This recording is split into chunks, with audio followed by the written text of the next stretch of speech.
Don't forget to check out Nerd to Know Bases here on Phoenix 92.5 FM with myself, Darragh O'Connor and Bryn O'Rourke for everything nerd culture, video games, comics and so much more. That's Nerd to Know Bases, 5pm to 6pm every Saturday here on 92.5 Phoenix FM.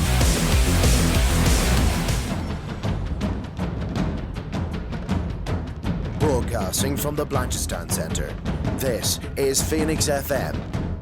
The internet is a communications tool used the world over where people can come together to bitch about movies and share pornography with one another. According to the Nerd Index, you should be upside down in a junior high toilet around the clock. This is Sparta! All your days are belong to us. It's a trap 9,000! Stop corrupting all of us! Leave Benny alone! Leroy Jenkins! Objection! The balls are inert. Time to Vicinity Sedan. And now it begins. I am Darragh O'Connor, joined in studio by Connor Manning and Jan Lynch. How are things, guys? Not too bad, thank you, Darragh. It's pretty cool actually to have a show during the day. We're basically going to be breaking down some really random stuff that's on the internet and random pop culture references. Coming up on the show, we're going to be looking at Transformers, briefly Newfound Glory, Power Rangers, and of course a new way of looking at Valentine's Day, which is the 14th day of February 2012. So lads, how are you? How are you keeping, Connor? I'm keeping well, keeping alone this Valentine's Day. I'm telling you, it's the only way to be. It's the only way to be. I think so, you know. But if it's any help, it's not really that. It's more of a commercial thing. It's more like Love Day in The Simpsons. It is, yeah. I do like reading these poems online, though. You know, the variations on the Roses Are Red theme. I've got a few here if you want to hear them. Go for it. Let's hear that now. Roses are red, violets are crap. I'm alone this Valentine's Day. Fap, fap, fap, fap. We've got roses are red, violets are red, everything's red, retinal hemorrhage. And roses are red, violets are blue, vodka costs less than dinner for two. So that might be mine later on. There's a couple more, but they're a little bit obscene. Yes, of course. I think they're doing the rounds on the interwebs, particularly on Facebook, much like Whitney Houston jokes, which we are not going to partake in. I know the Beats and Pieces lads were having a good L time with that, but we're going to take the high road and not do it. But if you are alone on Valentine's Day, don't worry about it. Rent out Star Wars. Star Wars is awesome. No. Then you're okay. No, we're not renting out Star Wars. Or go see in 3D. I don't know, whatever. Yeah. But John, how are you keeping this Valentine's Day? I'm very good, apart from the nosebleed I just had here in studio. Unbelievable, yeah. Fifth one now, man. I'm very good. Looking forward to Valentine's. I haven't actually gotten my girlfriend anything yet. I'll have to rush out of here pretty soon. Get her something. Hopefully she's not listening to this. I hope not, but I think her friend is. Eleanor, if you're listening, don't tell her, please. No, you got her something awesome. Yeah, have it right here. We're seeing it in the studio. She's showing us now. I'm in awe. Oh, it's nice, isn't it? There's a little lace thing there, you know. We're building it up too much now, John. How are you going to live up to this? Oh, I don't know. Well, the first thing here, moving on so you don't get killed, John, is we're going to play one of the greatest songs ever by one of the greatest musicians of all time, Stan Bush and Dare, because we're going to break down where Transformers. You guys never heard this song before, or Stan Bush, and he is some man for one man.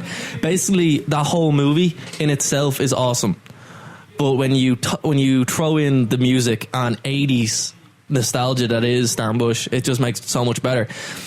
So needless to say, when Transformers 2007 came out, I was like, yeah, this is going to be awesome, love Starscream, Optimus Prime as a hero, that we're going to have some really cool effects, all that kind of stuff, right?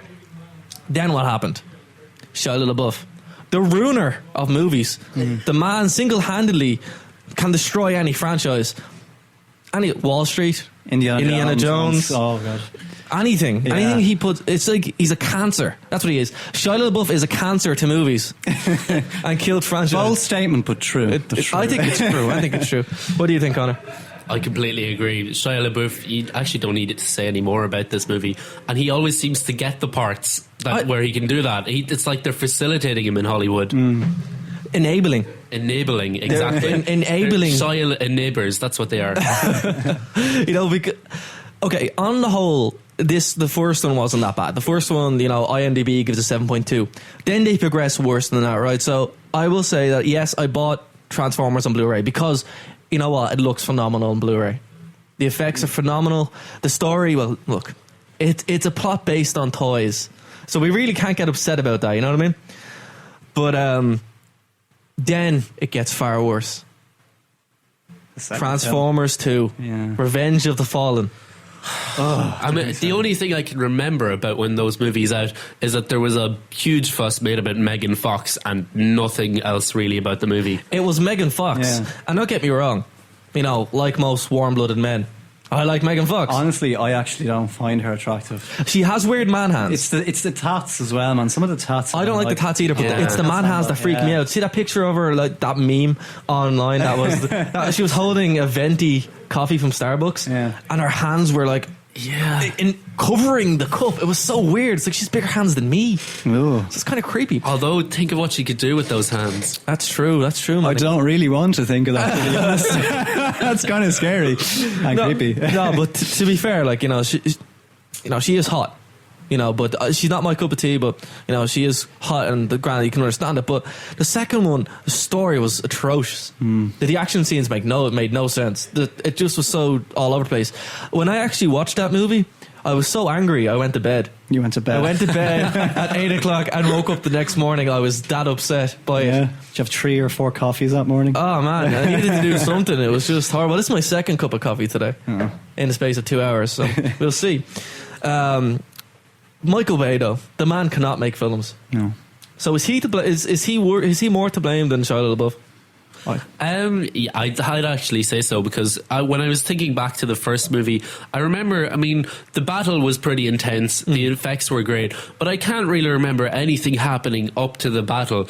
If you had Star Wars and all you had were the final scenes, the most epic battles from each movie, and you had none of the banter or none of the adventure leading up to that, you wouldn't have a great movie. A very good point, yeah, because it's just random lasers and stuff and explosions. Now, it's in the plot, but it wouldn't be as quote-worthy, What do you think, John?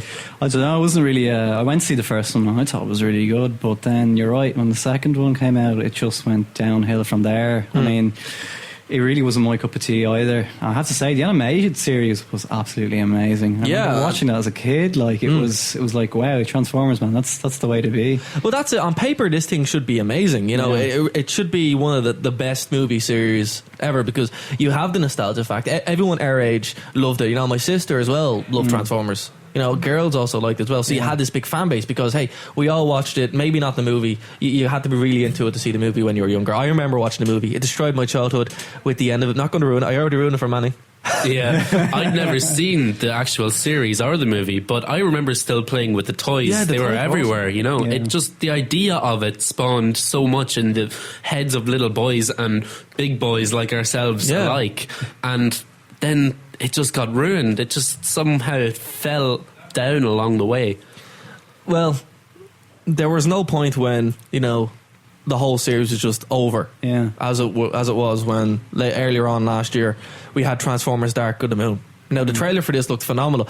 I don't know what it is about the series. It's like it teases you all the way going, this is going to be great. And then it's just not. Yeah. But Dark of the Moon came out, had one of the best trailers. It aired during the Super Bowl where, they went off on the moon and it looked awesome. Then it came out. IMDb gives it 6.4. Not as bad as Revenge of the Fallen, but still. What did you think about this, Manny? I didn't even go see it after the second one, I'll be completely honest. I can't blame you. Yeah, I can't blame you. I don't know why I went to go see it. I set myself up for this. Jan, did you see this movie? The second one? The third one. Oh, the third one. Yeah, went in for about 10-15 minutes and then walked out. Did you get your money back? No, I didn't bother. I couldn't just, you get that feeling you go to see a film and you walk out and then you want to, when you come out of it, you're like, God, I feel like putting my hand into the till and just grabbing my money and just saying, I don't like this, I wasn't happy with it, but you can't really do that. So, but it was a waste of money.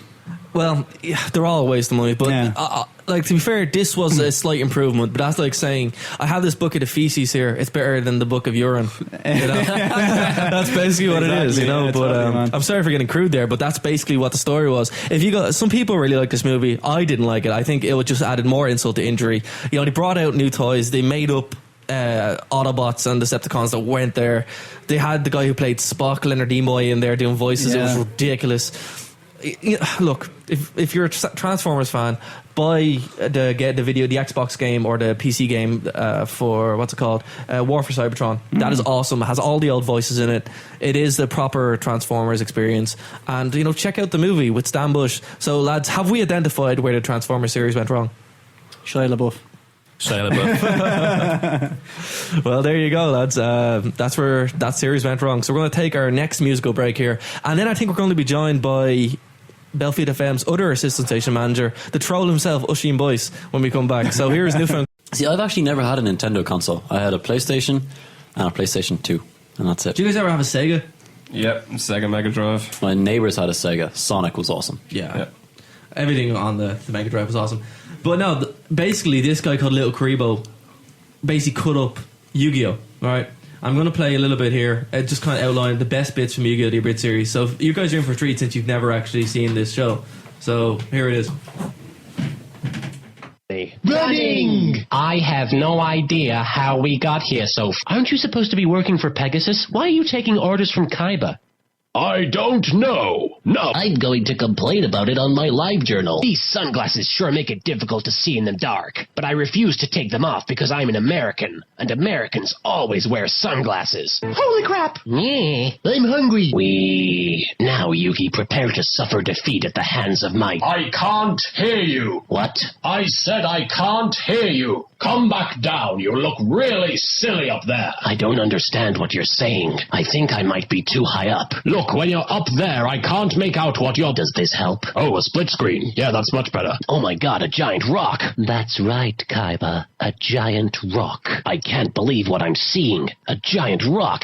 It's a rock and it's giant. Yes, and that's not all. Come over here, Kaiba, and prepare to witness something incredible. Okay, but it's gonna be tough to beat that giant rock. What you're about to see will change your life forever. Oh my god, another giant rock. More running! Run away! Run away! This is the worst honeymoon ever. This scene is surprisingly violent. Did you see that? I just tore that guy's f***ing arm clean off. Run! Get to the chopper. Hey, a bunch of creepy-looking guys in cloaks. I think I'll run directly towards that. That guy looks just like me. And he has blue eyes, just like me. And he's an asshole, just like me. Don't look at his penis, don't look at his penis, don't look at his penis, don't look at his... Ah! I looked.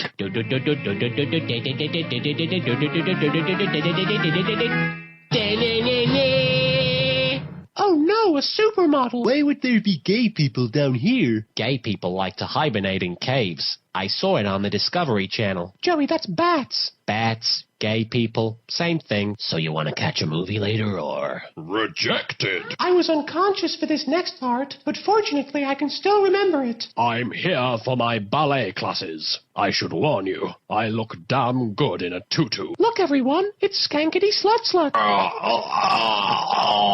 I fell on my keys. And now to defeat the evil villain once and for all by throwing him carelessly in a random direction. Go, Millennium Frisbee! No. Twinkle. I'm bored again. This is going straight up my nose. Hey, Ah! Holy on a sandwich. Did you just throw a harpoon at me? I didn't want you to leave. And I wasn't sure how else to get your attention. Just ask. Just say, hey, Yugi, could you stay a little longer? Don't lob a freaking harpoon at me. Seriously, that's like the rudest thing ever. Hey, big brother, can I watch SpongeBob? Shut up, Mokuba. I'm busy flagging YouTube videos to compensate for the fact that I have an extremely small penis. Come this way, Kaiba, and all will be revealed. Let me get this straight. It's been 24 episodes, and we're only just now explaining the plot. Does J.J. Abrams write this show or something? Wah! Wah! Baby Pharaoh wants milk. Somebody fetch me a nipple. Kaiba's in serious danger. See? These randomly colored bars indicate danger. Hello, we're Japanese teenagers. Referring to myself in the third person makes me a bad guy. I'm pouting. Exodia, obliterate. Ow! The hologram that has no physical presence somehow managed to knock me over. It is heavily implied that you are punching me. Joey, where are you? Help! I'm being chased by warehouses. In another few hours, the sun will rise. What the does that mean? Since I'm such an advanced computer, I can make Pegasus's computer systems look like a really boring video game. Ah, the blue screen of death, my mortal enemy. Help, I'm being chased by the slowest dragon in the universe. Think of all the card games I'll never play. Oh no, it's Kaibazilla. I knew he'd come for me one day. If you think this is huge, then you should see my ego. Now sit at your master's feet like the dog that you are. But I don't want to be a furry. Silence! Now. So that's just some of the clips that are on YouTube. And you guys have never, ever seen this. And it's absolutely phenomenal. It's been online for years now. My mind is blown. I know, right? My flowers have been gassed. That's just brilliant. I know, it is amazing. And the guy who does it, Little Crebo, is an absolute genius. And the weird thing about it is it's just one guy.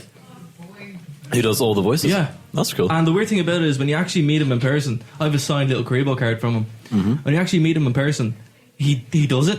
And it's really weird when you see him doing like the female voices and the male voices. It's really freaky. How did you meet him? At an anime convention. Okay. Yeah. This is UCD and Memes. So. That's true. Okay. Is he an Irish guy or were you in the States or what? He's British. Okay. So it was in London a couple of years back. That's cool. But yeah, do check it out. There's all of season 1, season 2, season 3, and like 4 or 5 movies. You can get them all on iTunes. I have a feeling that would be a hell of a lot funnier if you're like really drunk or something else. It's really funny. It's really funny anyway. Sorry, Neil. They did lots and lots of Yu-Gi-Oh, it seems. I do not remember that when I was in primary school. Well, I never watched it. I certainly remember some of it, but... Yeah, well, remember as well when... Well, sure, that probably came out like about 2 or 3 years earlier, I suppose. In Japan, did it? Like, What? it was like it's like as in the Yu-Gi-Oh series, like it was hardly... Well, same time release for US and Europe. As No. Well, in Japan, it was out for like 12 years. Yeah. And then it got big over here. It's like the Power Rangers, the original Power Rangers. Yeah, it was a Japanese cartoon. Yeah, and even the show they had was Japanese. And the American show, the first series, the reason they never take their helmets off is because they're all Japanese actors. And somebody was listening to the show last week. Yeah. That's actually, yeah. Somebody reads a lot of crack.com. That's actually true, yeah. It was an original Japanese show they did in the first season, and that's why all the production values look like they're in Japan. No. Because they are in Japan. But for some reason they just interspliced it with American actors. But the YouTube thing originally, Little Crebo loaded up everything on YouTube, and then it all got taken down, so it's all on iTunes. But Yu-Gi-Oh came over here in 2006, 2007. Mm-hmm. That's when we started watching it properly, like me and my friends. Oh, okay. So yeah. I was here earlier than that. And that's when it really took over. That's when the Dent started showing it, so that's when we started watching it. Okay. So we had a lot of free time then. Yeah. Yeah, it definitely would have been on before 2000, when I was in primary school, and I started that in 2000. I started secondary school in 2003. Yeah? Yeah. So it was definitely on when I was... Actually, yeah, kid. maybe now that I think about it, maybe there were quite a few consecutive years of Yu-Gi-Oh! Just didn't pay attention to. I never got the idea that like they actually were playing a card game. They had like their arm up and they were literally just playing cards, and the cards came to life or something. Yeah. I mean, like, I know it's a cartoon, but it's just a bit too unrealistic. Well, I mean, I can accept monsters living inside little balls that turn into lasers when they get healed, but cards coming to life was just one step too far for me. That's where the line's drawn. Oh yeah, no, Yeah. Cards can't come to life. No, but remember, they actually continue on that Kaiba invented the idea that he played the card game, right? And then he would play it, and they're holograms fighting off the card game. Okay. Because they actually get into this, that it originally, Jewel Monsters as it's called, they would play this game in ancient Egypt for the souls of the other person. This was a children's show. For the souls of the other person. How is the soul captured if they just lost a card game, or did the loser have to like get sacrificed? Yeah, they go to this place called the Shadow Realm, and they'd use all this Egyptian iconography and stuff. Really, really dark, which is something like we From really Japan. like. From Japan. Telling you, tentacle rape and everything comes from Japan. This is from the same place. Yeah, it's a strange place. It's a great strange place. world. It's a great Just place. Google image search hentai, and that's all you need to know about Japan. No, we do not condone at all. Yeah, the views of Dylan Gray, not the views of Belfield FM or its affiliated sponsors. But definitely not Meteor. No, definitely not Meteor. No. You know, we've already went to break here, so we're going to move on to our next topic here, and it's got to do with Power Rangers. You guys remember the Power Rangers? I remember the Power Rangers well. What did you like about the Power Rangers, Connor? I just loved how ridiculous it was. I mean, I didn't know that when I was a child, obviously. I was watching it and they were falling about the place. For a while I was trying to copy them, you know, doing over-exaggerated dance moves to fight, go out having battles against my brother. But it was the whole exaggerated thing, you know, make my monsters grow. That kind of... It didn't make any sense at all. That's what I loved about it. Here's the thing about it not making sense, right? I never understood why it never made sense either. Then I discovered what it actually was. It was originally a Japanese thing first, called Super Sentai series, right? And the first couple episodes of Power Rangers, basically the first series, was all clips from this Japanese show redone and fitted in. That's why it looks so Japanese, because it is. That makes so much more sense now. And you never see them with their helmet off until the second or third series, because they could afford to make their own sets. Oh, wow, okay. Yeah, it's bizarre when you actually peel it. I actually didn't know that. That's really odd. Nobody does. And that's because I was like, okay, I need to... I recently found them on FX, the channel FX. I think it's called something else now. But crazy. It's unbelievable, because basically all the first series is just Japanese thing, and then everything, so you never see them with the helmets off. The dubbing is really bad, but you never notice it, and it always looks like they're in Tokyo.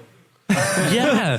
How did I never cop this? Because, you know, in the later series they were always in high school in America. Yeah, it's America, but it's not America, it's Tokyo. And then the actual bad guys are all memes from, you know, Godzilla, and the whole of that series. You know, it really makes all the sense in the world. But the reason why I bring it up is because there's something fantastic that a lot of people don't know about as well. It's called the Power Rangers Rock and Roll Experience. Oh wow, that sounds very good. I remember you loving the theme songs to Power Rangers. They were always fantastic. The music is always great. Yeah. And we're gonna play this track called Combat.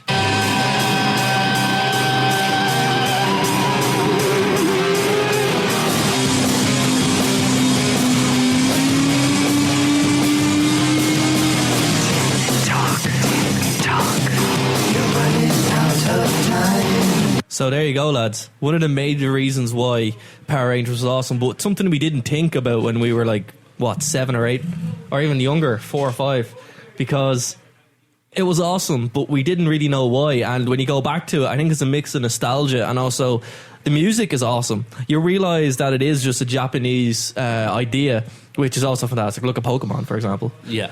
But what else did you guys like about Power Rangers and why it's awesome rather than, you know, just a nostalgia trip? It's the same as Transformers earlier. Every good show and every good movie has to have a good toy to go with it if it's going to rope in young people. Definitely. And the Megazords were the greatest toys you could possibly have. Just putting them all together, you know, you had different Megazords, and then each, if you combined the whole set, you could build them all into the one big final one that they have at the end. And that was just the be all and end all. Because you could save up your money, you could buy different toys different weeks, you could get one for your birthday, you could get one for Christmas, put it all together, have a bit of a collection, and finally make that. And it felt so good just to do that. As well as... Oh, sorry. No, I was just saying, like, that's exactly what I thought as well. It's really nice, and you get this, like, you're like, oh yeah, you know, I love putting them together, like, but I'd say I don't think I ever had that many Power Rangers toys. I think I had more of the Turtles, actually. Oh, you know, the little Volkswagen, the car, you know, that shot all the rockets and stuff. Oh yeah, that was pretty awesome. Yeah. I was a Power Rangers man, I have to say. So was I, Connor. I remember, like, I still have all the toys actually. They're up in the attic now, but I had everything, even the Ultra Sword. Do you remember the Ultra Sword when you'd get and then you could put the Dragon Sword on top of it and everything? Man. Yeah, absolutely awesome. And they don't make toys like that anymore. Even with the Power Rangers nowadays, it just seems to be cheaper than they actually were. Because, you know, you would play with those toys for months. There's and too they many wouldn't be broken. There's too many. And you could have different things, and it was just, I don't know, it's a really, really good idea and a really good series, and it ropes people in. And Power Rangers is something that I have fond memories of. But as I said, going back to it, you look into it and you're like, okay, why, you know, how can I watch this? Obviously, you can buy the DVDs.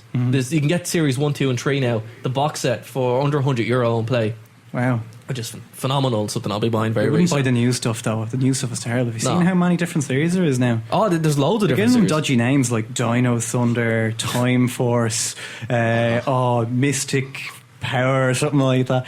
Dino Thunder, what is that like? Well, they got to keep them going, but the coolest thing was when I was flicking through Fox, I found them, or FX, and then I went in and I managed to actually find the Power Rangers Rock and Roll Adventure on the CD, and it is one of the best things you can do. If you just want to laugh, get a couple of drinks or whatever, sit there, listen to it, and you'll just have an absolute great time. Do they play like instruments and stuff or something? No, it's like it's all the music done by that guy Aaron Waters. All right. But the voice acting is over it, so it's like a whole episode. Yeah. But with all the music, and the great thing about it is you were subconsciously taking it in when you were younger. You didn't realize it.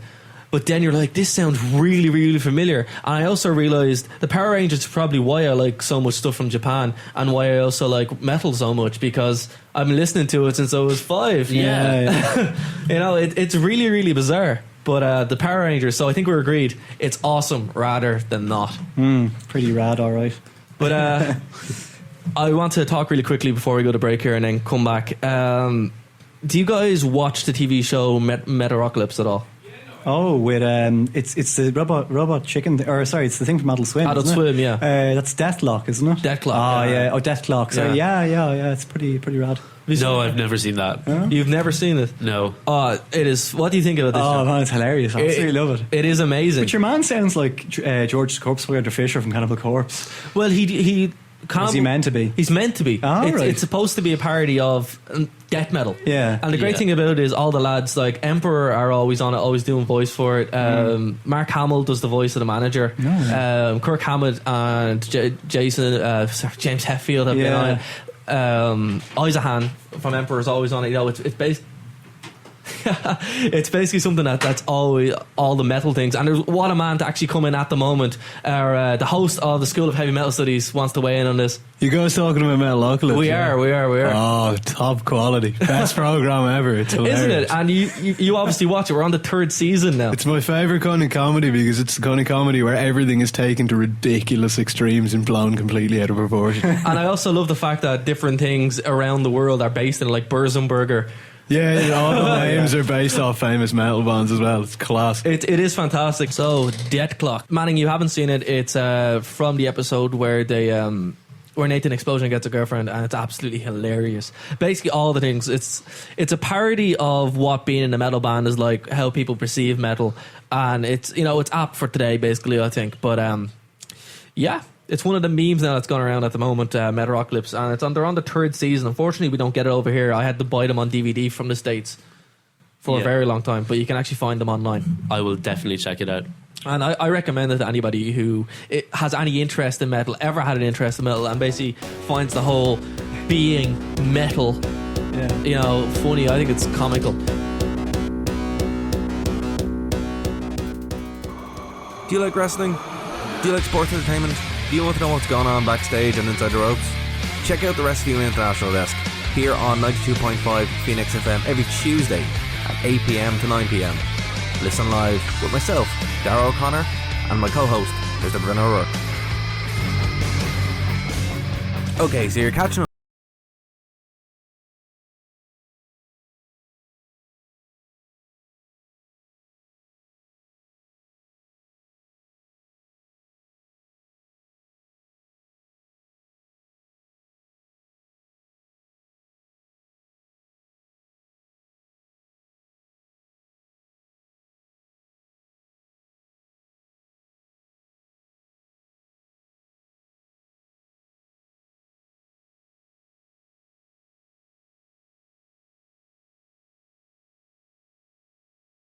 But I want to do commercials and stuff where I can make more money. So, so I'll try to give you the short version. So I started playing music from 8th grade. That was my passion, and I worked as a tennis pro during the summers. And one of the members said, we have a job opening at the recording studio that I own. Are you interested in working there? And I said, this is a great idea. That, of course, exactly what I want to be doing. And so they hired me, and it was basically a voiceover studio. I was the coffee guy. I took the garbage out, and slowly went from that to being the production assistant. Then I was a casting director. Then I was the in-house producer, so I produced a lot of the commercials that were there. And then I ran the studio for 10 years. And while I was doing that, I was pursuing music. And I would step in and read with actors when people didn't show up for casting sessions. And slowly but surely, the clients would say, we like the last guy, but he didn't say his name at the end. We want to use him. And that was me. And at that point, I was offered a big rock tour to go on. And I thought, what could I do from anywhere? I could be a voice actor, as long as I could have a microphone and find a studio. So I went out on tour. I contacted one of the agents that I had been working with and said, I want to do this. And they were like, great. They signed me. And then I went on tour, did voice acting that way, commercials mostly. And then 4Kids, which did all the Pokemon stuff like that, I was directing myself on a lot of these sort of series as well. They said, we'd like to hire you as a director. You come in here and direct Yu-Gi-Oh. So anime was something I grew up watching. Battle of the Planets was my favorite show. Casey Kasem played Mark from G-Force. That was what I watched as a kid in 5th and 6th grade. But I didn't think I was going to do cartoon voiceovers or voiceovers in general. But I mean, I do audiobooks and anything that involves voice is what I do. And it made sense as a singer.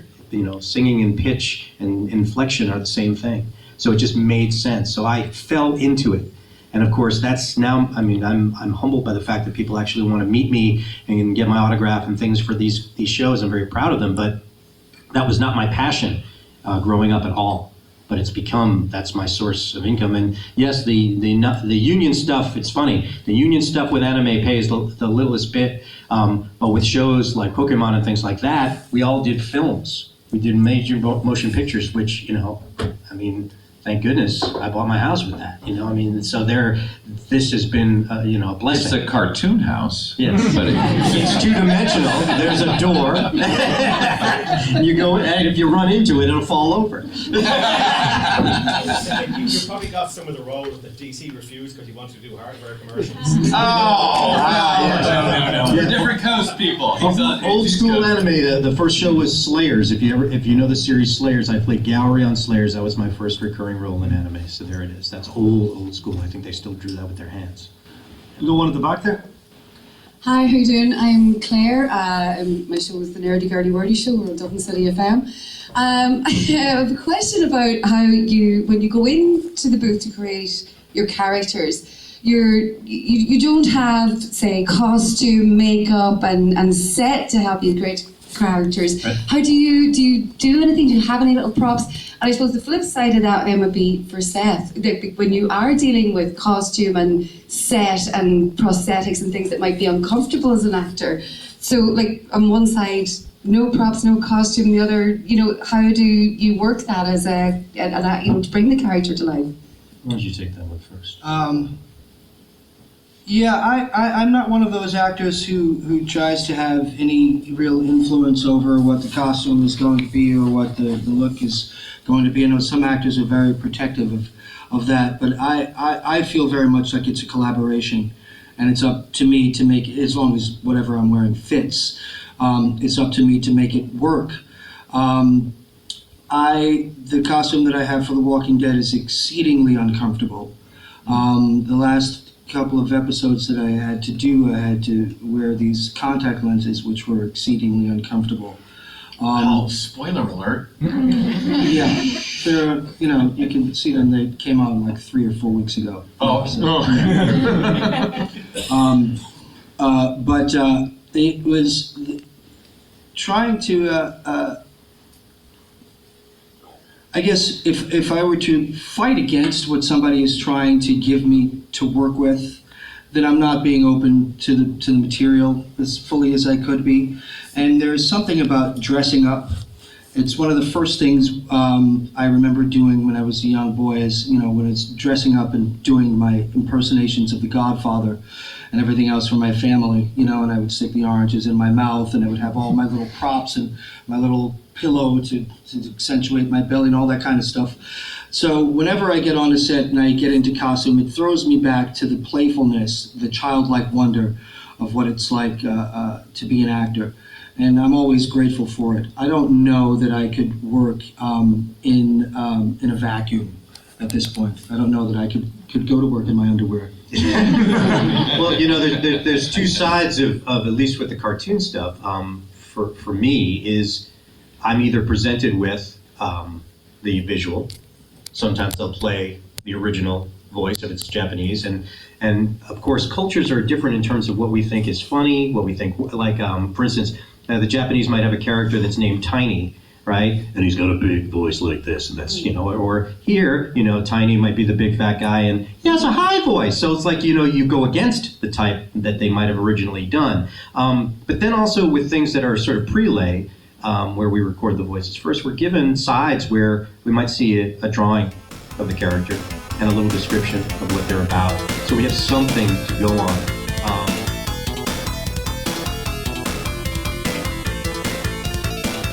But guys, we have a lot to get through here today. Lots of random and weird stuff always happens on the internet. So when I was going through making the ads, I was like, okay, let's see what we can talk about here today. And one of the most entertaining things that I came across was a podcast called How Did This Get Made? Okay. And basically, this is by a group of insiders who comes out and just talks about the worst movies ever made and critiques them. That sounds like my job. But I work in the next division, so that's what I do all day, every day. Well, okay. Well, let's talk about a few of the movies that they bring up. The one I listened to on the way in was Sucker Punch. Ah, yes. Ah, yeah. And that movie is absolutely atrocious. It's like they gave a 14-year-old like 50 pixie sticks and a piece of paper and draw us a movie, boy. It is disjointed, I think, is a nice way of saying it. Disjointed. Yes. And have you not cohesive. Have you noticed that the majority of the movie is either a reference to or full-on discussion of rape? Yes. It was eye candy for sexual offenders. Yeah. Basically, they go off on an absolute huge rant about this, but the biggest offender on this podcast is one Nicolas Cage. Oh, Nicolas Cage. Yeah. What can we say about him? Do you know, some people actually turn down movies. Nicolas Cage. But let's spend some time here on Nicolas Cage, because this poor chap... Can I just recommend, Google search Nick Cage as everything. You will waste an entire afternoon just seeing some of the best photoshops of your life. Can I also recommend one? I think it's a college humor vid. Yeah. Where it's Nick Cage is calling his agent, and his agent is pitching him ideas, and like, okay, here's an example. This is one movie you wouldn't do: Schindler's List as an action movie. Do it. Oh my god! If anyone gets time, do look that up. I think it's college humor, but it'll be on YouTube. We'll post it on our Facebook page afterwards. We'll post it on our Facebook page. But no, okay. He used to be like a good actor. That was my point, Rob. Yeah, but he's only good at losing like his head. That's all he's good at. Well, here's the thing, right? Where do we mark where Nicolas Cage went down? I know his peak was Face Off. The Wicker Man. And Con Air. The Wicker Man. That was bad. Wind Talkers was bad too. Yeah. But The Wicker Man is actually a whole topic for How Did This Get Made? Atrocious. And that movie is just horrible. But let's just run down some of the movies he's been in since, the dark days of Nicolas Cage. National Treasure. Oh. First one I thought was okay. I mean, I didn't think it was great, but I just kind of it was watchable. It was watchable. Yeah. The Ant Bully. Never seen it. The Wicker Man. Oh, it's terrible. World Trade Center. I avoided it because I think it's just a propaganda film. Yeah. Ghost Rider. Yeah, I saw that. Yeah. I did. I mean, my expectations were so low going to see it. I think that I kind of thought, well, maybe it's not as terrible as everyone said. National Treasure 2. Yeah, that was pretty bad. Bangkok Dangerous. That was terrible. Knowing. I haven't seen it. No. Bad Lieutenant. That's brilliant. Was great. That was really good. The Sorcerer's Apprentice. Season of the Witch. No. Trespass. Haven't seen it. and then Ghost Rider 2, and there's more. Basically, it goes down the list of more offensive movies. Bad Lieutenant Protocol is actually like a little silver lining amongst all the crap. One thing you have to give him is that he gets up through about 4 or 5 movies a year. It's actually quite impressive. It is quite impressive. Just his work rate, the sheer amount of crap that he can churn out. He definitely must not be good with his money, though. No, that's the thing. I think the man does have tax problems. Because how else would you justify I know for this? a fact that his son has a heavy metal band. I think he's pumping money into that. That's a big thing. But like, Can you imagine that? he's not the name he once was. Maybe, how do you know how much he's actually getting a film now? Maybe he's actually not getting like a huge amount by Hollywood standards. Yeah. And like, instead of doing one big job a year, like say George Clooney or Brad Pitt would do, maybe he does like 10 little projects that maybe don't pay as much. But seriously, how do you justify Bangkok Dangerous? His wife was Asian, and I think this is like kind of he fell in love. You remember, like, he went through the stage where he fell in love with like Elvis memorabilia, so he married Elvis's daughter. Elvis's daughter, and then he went through a whole Asian culture thing. So he married an Asian woman and made Bangkok Dangerous in the process. He actually has a big he has a big sleeve of like dragons and stuff on his arm. At least he used to. What about The Wicker Man? Oh, I don't know. That was really bad. Drunk. Yeah. He must have been on some gear. He for just that, man. wanted to hit women and get. That's it. To be fair, right? That movie sucks for the most part of it until the last half an hour when he just goes bonkers. He's dressed in a bear suit. And he goes and digs a little girl. Yeah. If anybody can make a compilation of just every instance where he hits a woman, Oh, it's done. It's on YouTube. There is one. It is. to Dizzy Rascal's bonkers. Oh yeah. There's also one very quickly. There actually is a James Bond hitting women one, which is actually even better. Yeah. Yeah. I'll have to see that, James Bond hates women, like kind of thing, and it's just We put Sean that up on Connery. YouTube as well. We'll Yeah? put that up on the Facebook as well. Sorry, I didn't mean to cut across you there. You'd wonder who reads his scripts. You know, are they sitting there thinking, oh, an apocalypse movie with a transgender love interest? Yeah, that sounds about right for me. That's what I want to be involved in. His manager should have been fired about 5 years ago, 6 years ago. Well, if you believe like I said, the agent video from College Humor, it's his agent telling him just don't. Why are you doing this? You can turn them down. You know, okay, as bad as this is, right? Have any of you guys ever seen Battlefield Earth? Yes. I think so. Who was in that again? That was. This is the movie with what's his name again? Oh, it escapes me. Battlefield Earth. Oh, I know. John Travolta. John Travolta. Yeah, That's a weird. This film. is the Scientology. This is part of the trilogy that was supposed to happen about your man Ron L. Hubbard. Yeah, I haven't seen it, but I know the Terrible writer. Yeah. Absolutely. This terrible. is the only thing that beats Nicolas Cage for the most raspberries ever won. It holds the record for the most raspberries I ever. thought that film, Call Girl, or what was it called? I don't know. Showgirls. I thought that is like the record for most Razzies ever won. This beats it. Really? Yeah. Oh, wow. This beats it because it's just The director actually turned up to the Razzies to accept his awards for that year. Well, you would. Yeah. You would. No, most of them don't. I mean, Sandra Bullock also turned up for it because she won the same year she won the Oscar for The Blind Side. She turned up and accepted her Razzie for Worst Actress in All About Steve. That was a horrible movie. Yes. That was The a only horrible good film movie. she was in was probably Demolition Now or Demolition Man. What a movie! That's a great film. What a It movie! predicted Schwarzenegger's rise in politics. It did. It did. Oh my did. God. It still might happen, by the way. Yeah, he may actually do it. Yeah. He may actually do it. But Demolition Man, I just want to go do a quick roundtable here. Who has seen Demolition Man here? I have. Yeah. I haven't. Afraid I haven't. Oh God, You have to see it. Though. you have to see it. Corey and Connor, man, That's you guys Stallone have to see and, it. Wesley Snipes. Wesley Snipes. Tell you one thing, his kicks are phenomenal. Yeah. He beats the you know what out of that window. Yeah, he does. really does. It's awesome. Bringing it back very quickly. What did they reach a conclusion about why he does? They were too busy freaking out and cursing about how bad The Wicker Man was and Like how how other we movies did. are. That's just Minus basically- the cursing. Minus the cursing.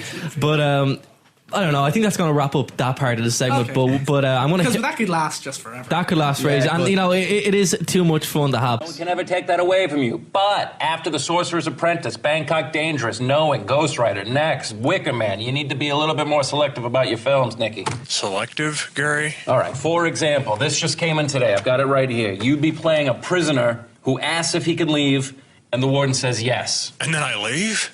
Yeah, that's it. Not a very interesting story. So this is the kind of picture you shouldn't be doing. I'm in. What'd you say? I said I'm it. I'm gonna let that one slide, Nick, but your reputation is at stake. You have to be a little bit more discerning. I like being in movies, Gary. I know that you do, but you have to say no to some of them. Like this new one where the hero is a Nazi who can only speak in adverbs. Let's do it. Wait, no, Nick, come on. Now I want you to think hard about this, okay? You'd be playing Superman. I love it. Let me finish. Superman's cat. You'd be playing Superman's cat. I love it, Gary. And everyone on this bus is vomiting, except for your character, who has diarrhea. Count me in. A raunchy teen sex comedy shot entirely from the waist down. Absolutely. This one is literally a documentary about dandruff, directed by M. Night Shyamalan. Oh, perfect. An astronaut gets lost in space and his body implodes, except for his ass, which maintains consciousness and must find its way back to the ship. Brilliant. Oscar Schindler is not an action hero. He is now. People do not want to see an all-white remake of The Color Purple. Sucks for them. In a world where one man's hole is a black hole, Jack-o'-lantern comes to life, makes itself a peanut butter and jelly sandwich, and becomes inanimate again. Hell yeah! A lawyer wakes up with his where his dick used to be. Cheech Marin has the voice from the writer of Space. No! Great, Nick. We'll pass on this. We'll get you something better with. Sorry, my dog was eating my shoelace. Whatever you just said, I'm in. It's the same action movie. They just changed the title to Kill a Mockingbird Retold so that the black guy really did rape that woman. Why are you doing this? What is wrong with you? You're a madman! All right, listen. This one is a career ender. You play a guy who can communicate with dolphins and uses this power to hunt them. Yes. It's a silent movie. Yes. There's a scene in it where you have real, actual sex with a puppy. Yes, yes, yes. And it's not going to be shot on film. It's going to be shot on fruit by the foot. Yes, yes, yes, yes, yes. Nicholas, I'm making this one up. I'm making it up. You can't say yes to it because it doesn't exist. Well, let's get Bruckheimer on the horn then. No, Nick, I quit. You're a tasteless. What? A tasteless. You can see how upset you can get when you're Nicolas Cage's agent. Yeah. Nicolas Cage Here's is a good one. Nick Cage as Johnny Cage from Mortal Kombat. That's really good. Actually, what you're talking about here, Nick Cage is everyone. That is a fantastic blog here, and it is on our UCD and meme page. There's UCD as a panda, as Captain Planet. I particularly like Nick Cage as pregnant Demi Moore. I like Nicolas Cage as the Silver Surfer personally because I could see that happening. Did you know that Nick Cage was actually meant to be cast as Superman when Tim Burton was going to direct Superman? Tim Burton was going to direct Superman? In the Kevin Smith written version. Yeah, Kevin Smith written version, directed by who did I just say? Tim Burton. Tim Burton. Thank you very much. Yeah, it was going to be Nicolas Cage, but he wasn't going to have a cape. He couldn't wear the Superman symbol, and he couldn't fly. He wasn't allowed to fly. Well, so what? Well, he was going to be a crack. The producer was a mental case. John Peters, the producer, and I quote: the reason he told Kevin Smith that he couldn't wear the red and blue suit, and he had to wear a black leather suit.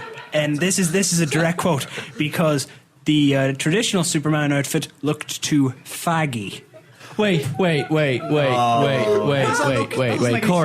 That's a direct quote. I will post the Kevin Smith interview on the Facebook page now. That's a lie. But John Peters. Oh, sorry. Go. Did you want to tell the end? No. You go first. Okay. Basically, the reason Kevin Smith pulled out of the project is because Tim Burton was going to bring on his own people. That's the official reason. The actual reason is that he wanted the ending to be written where Superman fights a gigantic spider.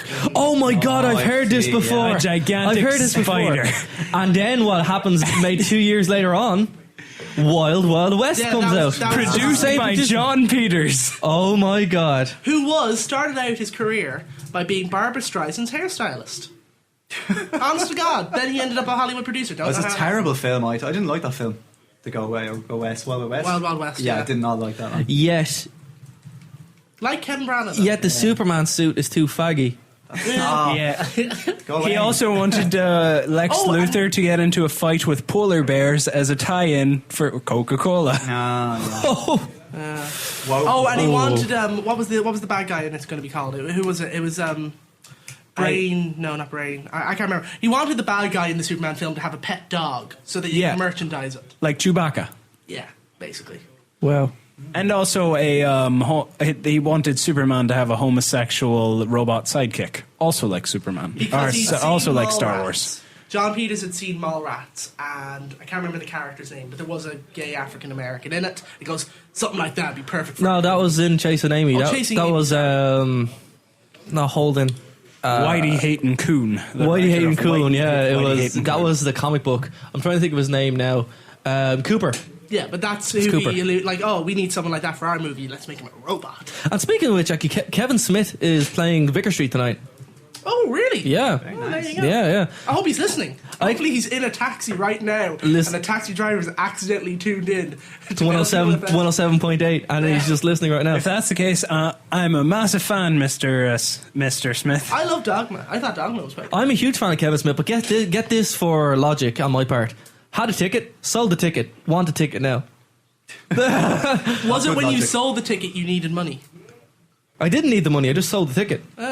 No, I don't get it. I don't get it either. Make up your mind. Yeah, I know. That's crazy. Is Jason Mewes going to be there as well? Yes. Oh, The two of them are I gonna- wouldn't have sold the ticket then. I know. It was silly. It was very silly on my part. Matt Damon or Ben Affleck? I don't think so. All right, I don't think so. They barely wanted to be in Jay and Silent Bob Strike Back.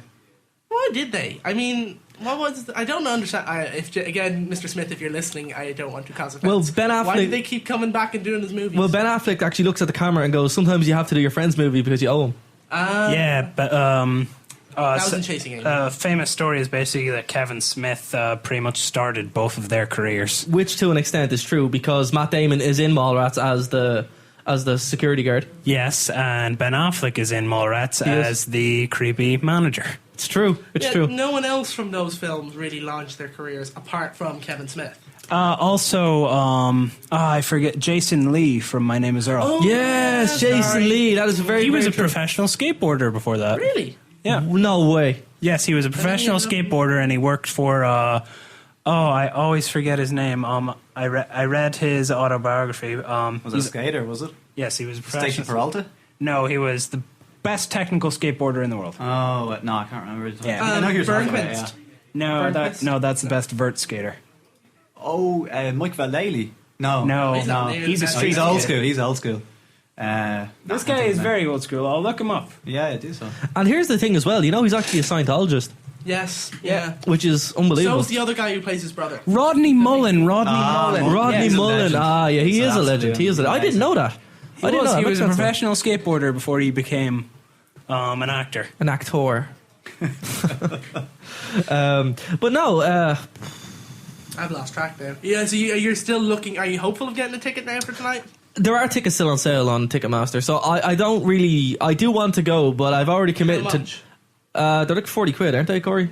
They are. They're 39 pound or euro. Sorry, I was about to say Great British pounds. The But- Queen's and then, pound. of course, Ticketmaster puts their own slice of charge on top. I was worried there because I thought maybe the euro and the pound had gone 1-to-1, which would have been very worrying. And I think on that note, inflation. guys, do go to Kevin Smith tonight. You can still get tickets, and even check out his movies. I actually do have stuff signed by Kevin Smith anyway. And the movie actually that Jeff Anderson wrote, of course, the guy who played Randall. Now You Know. That's a very good movie. It's a very, very good movie, produced by Kevin Smith, and it's worth actually checking out. But maybe we should have a meme of the week. What do you have in mind? Forever Alone. I think the Forever Alone meme suits today perfectly. Forever Alone. I like it. It's pretty good. It's pretty good. So meme of the week. That's actually a good idea. So Connor, thank you for coming on, and you're welcome back. You're welcome. Thank back. you. I might come back. There you go, because Rob has disappeared. I don't know where Rob actually is. So he's in another dimension. He's probably listening to his heavy metal right now as we speak. But, Jan, also want to thank you for coming on. Of course, he is my co-host on D15 today, Phoenix FM. Cheers. Thanks very much for having me on. This has really been cool. Go plug it away. Thanks for having us. No worries. But the final song actually is kind of funny. It's by a band called the Donnas. Have you guys ever heard the Donnas? I have, yeah. They are a great band. Now, I don't care what you say about women in rock. This tune is epic. So with that said, I'm going to hit this, and until next week,